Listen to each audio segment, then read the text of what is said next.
Right in the middle of Cersei's descent into madness in A Feast for Crows is a woman named Taena Merryweather. Her immense significance and impact on the story is hard to deny. However, who she is exactly and what she wants is such a puzzling mystery that few have theories on it. So let's delve into Taena of Myr in hopes of shedding some light on this mysterious character. Taena Merryweather is first introduced in the first Sansa chapter of A Storm of Swords as one of a dozen women who accompany Margaery Tyrell to King's Landing. Her place is among Margaery's mother, Aleri Hightower, her cousins, Mega, Alla, and Eleanor, her aunt, Lyanna Fossaway, her sister-in-law, Leonette Fossaway, her septa, Nysterica, as well as Alice Graceford, the apparent head of House Graceford, Alysanne Bulwer, the head of House Bulwer, and Meredith Crane. Now, we of course should remember that companions are often not companions because they're liked, but because of political necessity. Sansa 1 of Storm of Swords is largely a chapter about the new post-Battle of the Blackwater world, and the largest conflict with the Reachers at this point in our story is that half of them were Stannis supporters, and these Stannis supporters may not be trustworthy under the new Tyrell Lannister order.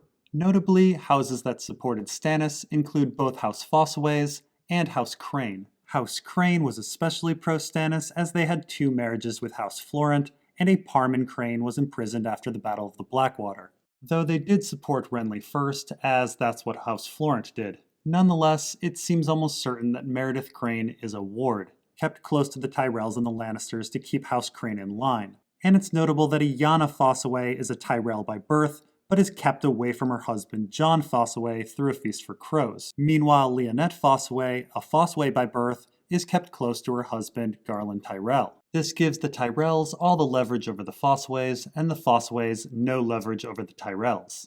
And as Alice Graceford and Alysanne Bulwer are the heads of their houses, their loyalty is all but assured by keeping them close. But what of Taena? Are she and her husband wards? And what of their house, House Merryweather? Who did they support in the War of the Five Kings? Is Orton Merryweather close with the Tyrells? Well, we actually have no word on who House Merryweather supported during the war. The house gets no mention until the third book, and we have no inkling if they sent forces to support Renly, Stannis, or Joffrey. What we know of Orton Merryweather and his house is that they are now not as wealthy as they were historically. Orton's grandfather, Owen Merryweather, was actually hand under Aerys leading up to Robert's Rebellion.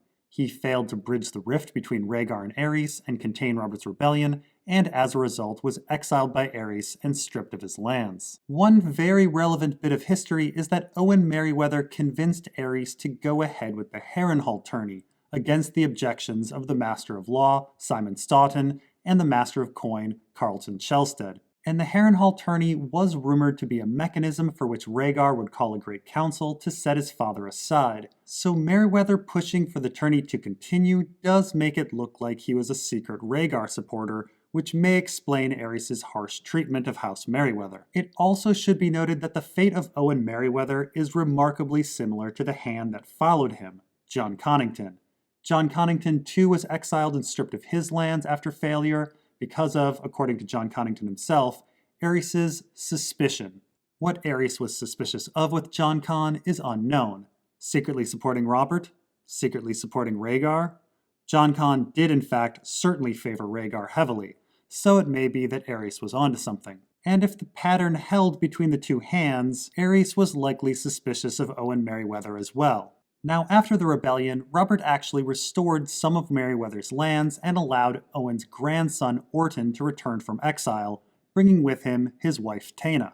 Based on Taena's age, this return happened no more than 8 years ago, so Orton spent at least a decade in exile. And this does give us some notion of what the Merryweathers want, a restoration of all the lands taken from them.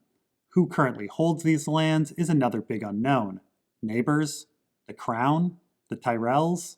We don't know. And so this murky history creates quite a few possibilities on where Merryweather loyalties could lie. House Merryweather could be loyal to Robert Baratheon for restoring some of their lands, but there would be some question to whether these loyalties would transfer to his supposed son Joffrey or Tommen, or his brother Stannis. And there's a possibility that House Merryweather could hold some animosity towards Aerys and his loyal supporters, notably House Tyrell. Then again, the Merryweathers are bannermen to the Tyrells and could simply follow the Tyrells as good bannermen do. Jaime certainly thinks that the Merryweathers are on Team Tyrell, and we know of no offense historically that the Tyrells ever committed towards House Merryweather. Still, the Merryweathers are in King's Landing, and one does wonder if they're wards. And it's possible that Owen Merryweather was a secret Rhaegar supporter, and thus his grandson may show affinity towards the Aegon cause. One wonders if the two exiled hands, Merryweather and Connington, ever crossed paths in Essos. Now, this assessment of loyalty is based on recent history. Is there anything in the more distant past that could clue us into House Merryweather's motives? This again is hard to say. House Merryweather supported Maegor against Aegon the Uncrowned, and the old Lord Merryweather was killed for his loyalty to Maegor by the warrior's sons. And House Merryweather supported Rhaenyra during the Dance of the Dragons, remaining so loyal that Lord Merryweather chose death over bending the knee to Aegon II. The Dance of the Dragons, incidentally, does highlight the importance of Merryweather lands, as Green forces took Longtable, Bitterbridge, and then Tumbleton in their march towards King's Landing. An invasion from King's Landing to Highgarden would likely require the reverse. Regardless, history shows us that the Merryweathers occasionally act fiercely loyal, though we're uncertain how this fierce loyalty to Maegor or to the Black cause would translate to modern causes. And so we are perhaps back at square one. A mysterious house that has been loyal to some and mistreated by others in both the near and distant past, with no clear reason to support or oppose the current powers, Tyrell and Lannister. And any connection to the Aegon cause is circumstantial at best, a maybe preference of a grandfather. And yet, after her arrival in King's Landing, Taena Merryweather goes right into scheming. In A Storm of Swords, after the death of Joffrey, Tyrion is put on trial for murder. A parade of witnesses testify during the trial, many mentioning the worst aspects of Tyrion. For example, Cersei's toadies Meryn Trant and Boris Blount tell of how Tyrion once threatened Joffrey by reminding him of what happened to Aerys Targaryen. And Osney and Osfried Kettleblack tell of how Tyrion told Cersei that he would make joy turn to ashes in her mouth. But here's the thing. These tales are technically true. They're just taken out of context. There are actually only 3 liars who testify against Tyrion during the trial. They are Osmond Kettleblack, who claimed Joffrey spoke of fearing Tyrion, Shae, who told numerous lies, and Taena Merryweather, who testifies that she saw Tyrion place something in Joffrey's chalice. Now, we know that Sir Osmond is a Cersei supporter secretly working for Littlefinger, so his motive for pinning a murder on Tyrion is clear. And we know that Shae is secretly having an affair with Tywin, so her motive is clear. But Taena Merryweather lies for seemingly no reason. Tyrion is even specifically baffled by why Taena would testify against him, and the testimony is significant enough to convince Tyrion's own uncle, Kevan, of his guilt. Now, Taena's lie does pay off for her later on. It endears her to Cersei, and one could suppose that this was Taena's motive for lying at Tyrion's trial. However, timing-wise, that doesn't really make much sense. At the time of Tyrion's trial, Tywin was hand, and it was the plan for Cersei to be married off to someone like Balon Greyjoy or Oberyn Martell. Cersei wasn't even going to be in King's Landing much longer and would have no power under Tommen's reign. So, why did Taena lie? Why did she help get rid of Tyrion? Well, we have a few possibilities. It could be that Taena actually wanted Tyrion to die. Perhaps she's a Littlefinger crony trying to make Sansa a widow so Littlefinger can marry her off to Harry the Heir or himself. Or perhaps Taena is a Tyrell crony. If Olenna Tyrell actually did kill Joffrey, as Littlefinger claims, maybe Taena wanted the patsy to die to help cover up the Queen of Thorns' crime. Maybe, but Taena's lie, as significant as it was in convincing people like Kevan, still seemed a little extraneous. With no other suspects and all of those witnesses, Tyrion's fate seemed already certain, and letting another person in on the conspiracy of murder seems a bit risky.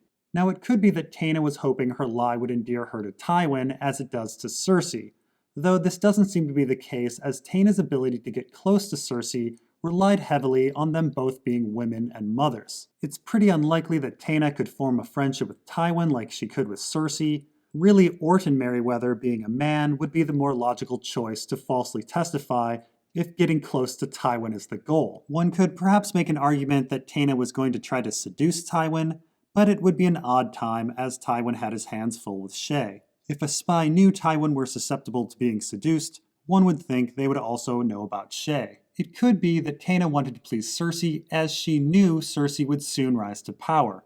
And this would be pretty huge as it means that she knew Tywin would die. Now, at the time of Tyrion's trial, there were only 2 people in King's Landing anticipating the death of Tywin. There's Oberyn Martell, who came to King's Landing wanting justice, and who may have already poisoned Tywin with widow's blood, and there's Varys, who is planning on removing any competent leader in King's Landing to make way for the Aegon cause. It's up for debate whether Varys orchestrated Tyrion's murder of Tywin or if he knew about Oberyn's poisoning, but this is all fairly irrelevant, as we know that if Tywin hadn't died when he did, Varys would have eventually killed him, facilitating the arrival of Aegon. Varys says as much in the epilogue of A Dance with Dragons. And so, assuming Taena knew Tywin was going to die and Cersei would rise to power, we have a couple more possibilities on who the Merryweathers could support. They could be Dornish agents, or they could be cooperating with Varys and the Aegon cause. But we still have far too many options on who could be pulling the strings here. Littlefinger, the Tyrells, the Dornish, Varys. We need to dig deeper to narrow things down. So let's next examine the actions of Taena and Orton in A Feast for Crows. After the death of Tywin, Taena makes her next move by approaching Cersei at the funeral, and this exchange occurs. It was Lady Merryweather who truly pleased her. "Your Grace," that one said, in her sultry Myrish tones, "I have sent word to my friends across the narrow sea, asking them to seize the imp at once should he show his ugly face in the free cities." "Do you have many friends across the water?" "In Myr, many. In Weiss as well. And Tyrosh. Men of power." Cersei could well believe it. The Myrish woman was too beautiful by half, long-legged and full-breasted, with smooth olive skin, ripe lips, huge dark eyes, thick black hair that always looked as if she'd just come from bed. She even smells of sin, like some exotic lotus. "Lord Merryweather and I only wish to serve your queen, and the little king," the woman purred, with a look that was as pregnant as Lady Graceford. "This one is ambitious, and her lord is proud but poor. We must speak again, my lady. Taena, is it? You are most kind. I know we shall be great friends." Now, it should be noted how bold Taena is with this exchange. Cersei's brother has killed her father and allegedly killed her son.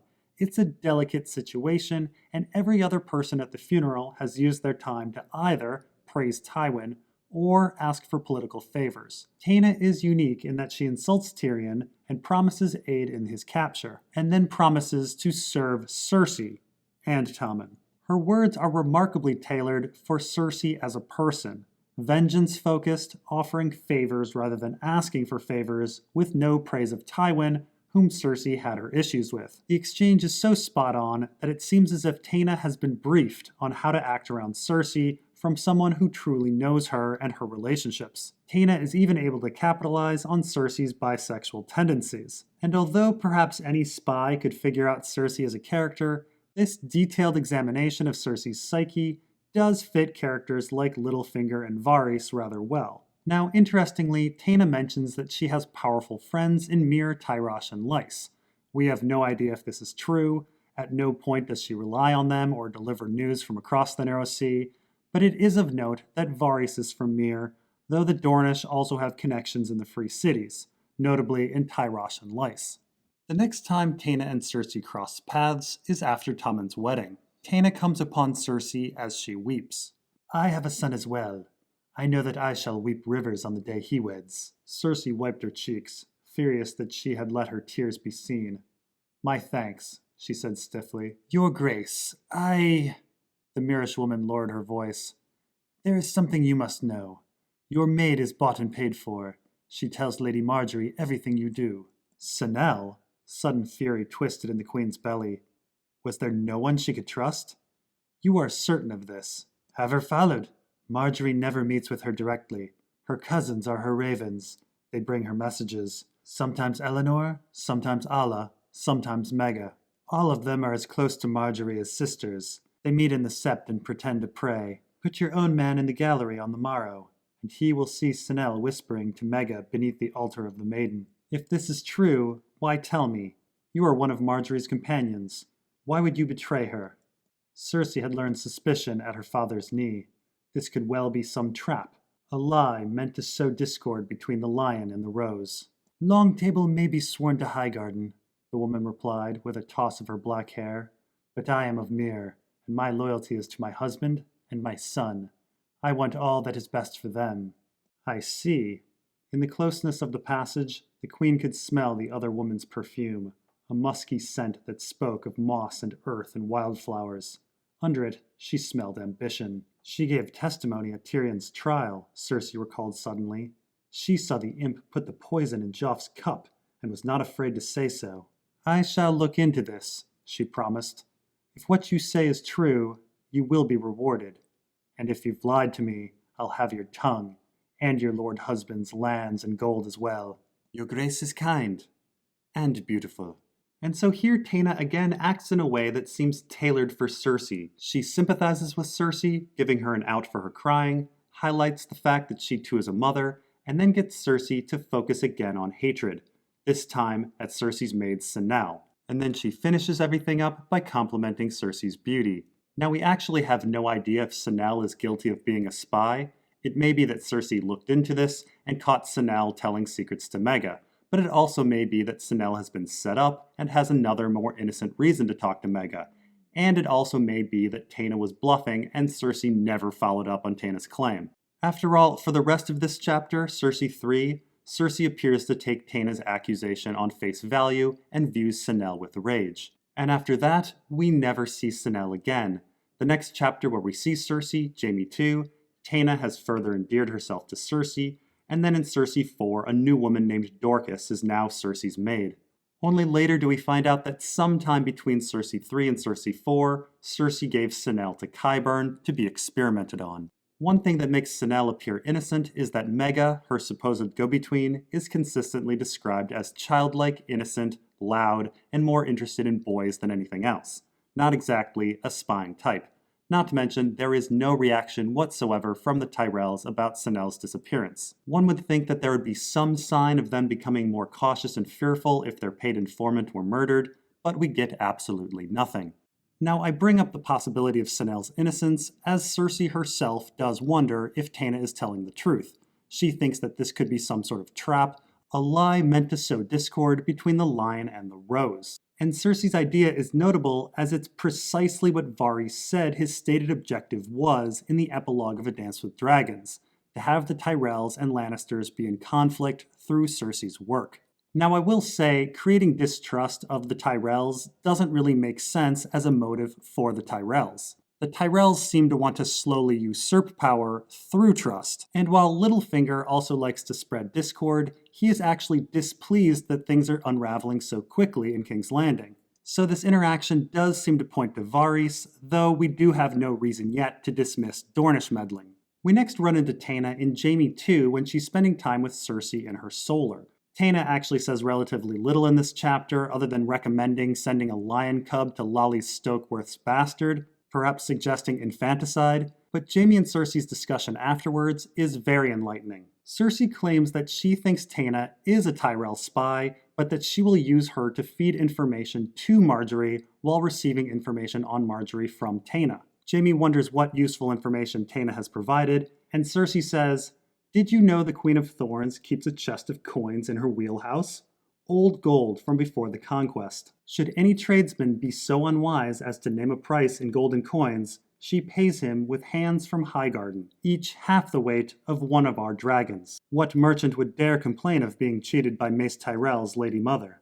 Now, this piece of information is incredibly significant as Qyburn says he found a Highgarden gold coin in the cell of Rugen the Jailer, a person of interest who disappeared the night of Tywin's murder and Tyrion's escape, and a man who is almost certainly Varys. Rugen the Jailer fits the description of Varys when he visits Ned as a jailer in Eddard 15 A Game of Thrones, and of course, Rugen disappears at the same time as Varys. And this coin is the very basis of Cersei's mistrust of the Tyrells. She thinks of the coin frequently throughout A Feast for Crows, and even couples it with thoughts of Senal, her other reason to mistrust the Tyrells. And so, once again, how Taena acts around Cersei is incredibly focused and on the nose.